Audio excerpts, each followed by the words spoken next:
No one knew why the serial killer always smiled. Even facing the cruelest execution by electric chair, he showed no fear. With his final breath, he had just one request: to shake hands with the detective who put him behind bars, as a sign of their cooperation. Before they carried out the sentence, the prisoner offered Detective Jack one last riddle. Jack and his colleague exchanged amused glances, thinking the condemned man was just spouting nonsense, and left the chamber. They had no idea that riddle concealed a terrifying secret. The killer, Reese, hummed a tune as they strapped him into the chair and carried out the execution. The very next day, another murder shocked the city. The victim had been injected with poison, a signature killing method identical to Reese's. But it wasn't just the method. The new killer also meticulously cleaned the crime scene afterward. They also spent the night at the scene. And just like Reese, they lingered over breakfast the next morning before calmly leaving. They left fingerprints everywhere, also a lefty. And scrawled on the wall was that same riddle. Reese was dead. Did he have an accomplice? Or was this a copycat? Jack's gut told him the answer to that riddle held the key to a shocking truth. To find the killer, Jack started with the riddle on the wall. But its meaning eluded him. He turned to a female colleague nearby for help, but she was stumped too.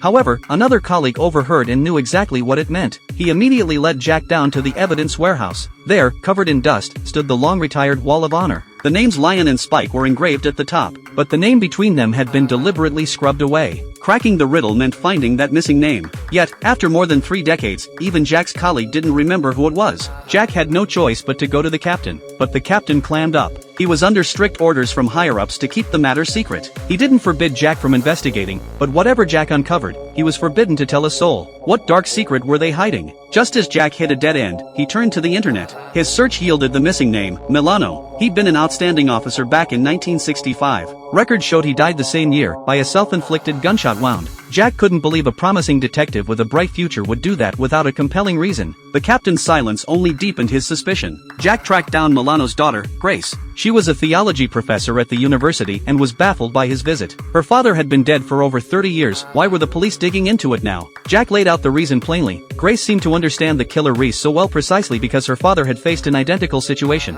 Jack then revealed the truth about her father's death. Back then, after they'd supposedly caught the killer, murders with the exact same MO started happening again. Worse, Grace's father's fingerprints were found at one of the new crime scenes. The department suspected he was the killer. They revoked his commendation and scrubbed his name from the Wall of Honor, leaving that blank space between Lion and Spike. To bury the scandal, the department sealed the records. Grace's father had found evidence proving his innocence, but he ended up dead in a mountain cabin before he could use it. Grace knew her father was framed. But it doesn't matter anymore, she told Jack. Whatever that thing is, my father stood no chance against it. She pleaded with Jack not to pursue this dangerous path any further and begged him to let it end there. Then, Grace showed Jack to the door, wishing him luck as he left.